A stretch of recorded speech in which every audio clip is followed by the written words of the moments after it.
जलियांवाला बाग कांड को कौन भूल सकता है। भले ही सभी लोगों को इस कांड की कहानी पता ना हो, पर उनके दिमाग में जलियांवाला बाग कांड इतिहास के काले अध्याय के रूप में जरूर दर्ज है, क्योंकि यह भारतीय इतिहास की एक बेहद अहम घटना है। और यह घटना घटी थी आज ही के दिन, यानी 13 अप्रैल 1919 को। जी हाँ, अमृतसर के जलियांवाला बाग की प्राचीर में अंग्रेज सिपाहियों ने जनरल डायर के आदेश पर यहाँ मौजूद लोगों पर गोलियां बरसा दी थी।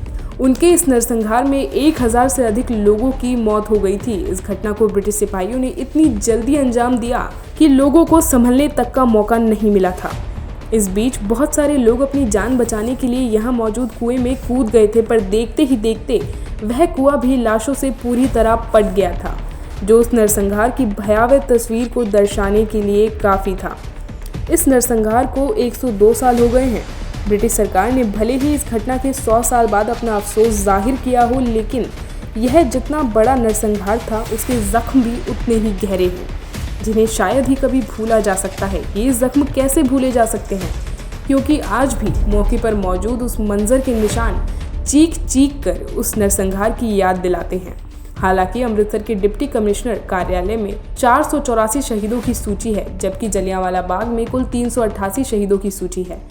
ब्रिटिश राज के अभिलेख इस घटना में 200 लोगों के घायल होने और 379 लोगों के शहीद होने की बात स्वीकार करते हैं, पर अनधिकारिक आंकड़ों से पता चलता है कि इस नरसंहार में 1000 से अधिक लोग शहीद हो गए थे और 200 से अधिक लोग घायल हो गए थे। अंग्रेज सैनिकों ने इस घटना को अंजाम क्यों दिया, इसका जिक्र निश्चित ही इतिहास के पन्नों पर दर्ज है, पर बहुत से लोग शायद इसके पीछे की कहानी को नहीं जानते। आइए हम आपको इसी कहानी से परिचित कराते हैं। दरअसल इस नरसंहार के पीछे अंग्रेजों की क्रूर मानसिकता जिम्मेदार थी। उनकी दमनकारी नीतियां इतनी अधिक हावी थी कि जिन्हें सहन करना बहुत ही मुश्किल था। क्रांतिकारी उनकी इन्हीं दमनकारी नीतियों का विरोध कर रहे थे और उन्होंने जलियांवाला बाग प्राचीर पर रोलेट एक्ट और सत्यपाल व सैफुद्दीन किचलू की गिरफ्तारी के विरोध में सभा आयोजित की थी। उस सभा को कई नेता संबोधित कर चुके थे और कई अन्य नेता संबोधित भी करने वाले थे।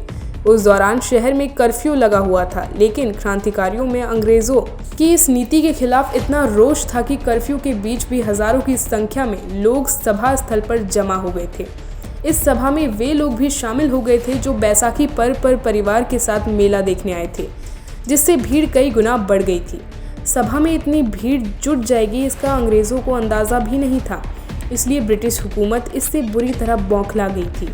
इसका नतीजा यह हुआ कि जब सभा स्थल पर नेता भाषण दे रहे थे, तभी ब्रिगेडियर जनरल रेजिनोल्ड डायर लगभग 90 ब्रिटिश सैनिकों के साथ वहां आ पहुंचे। सैनिकों के हाथ में राइफलें थी। जनरल डायर के आदेश पर अंग्रेज सैनिकों ने बाग को घेर कर बिना कोई चेतावनी दिए ही निहत्थे लोगों पर गोलियां बरसा दी थी। आपको जानकर हैरानी होगी कि महज 10 मिनट में ही कुल 1650 राउंड गोलियां चलाई गई। दरअसल जलियांवाला बाग उस समय मकानों के पीछे पड़ा एक खाली मैदान था और वहां तक जाना या बाहर निकलने के लिए केवल एक सकरा रास्ता ही था और चारों ओर मकान थे, यानी भागने का कोई रास्ता ही नहीं था। इसलिए लोग जान बचाने के लिए कुएं में कूद गए थे, पर उनमें से अधिकांश लोग गोलियों की चपेट में आ गए और देखते ही देखते पूरा कुआं लाशों से पट गया था, जो ब्रिटिश हुकूमत की क्रूर मानसिकता को दर्शाने के लिए काफ़ी था। आश्चर्य इस बात पर होता है कि ब्रिटिश सरकार ने इस घटना पर 100 साल बाद अफसोस जाहिर किया, पर उस अफसोस का बहुत अधिक मोल इसलिए नहीं है क्योंकि घटनास्थल आज भी अंग्रेजों की क्रूरता की कहानी स्वयं ही बयां करता है। ब्यूरो रिपोर्ट, अपना प्रदेश।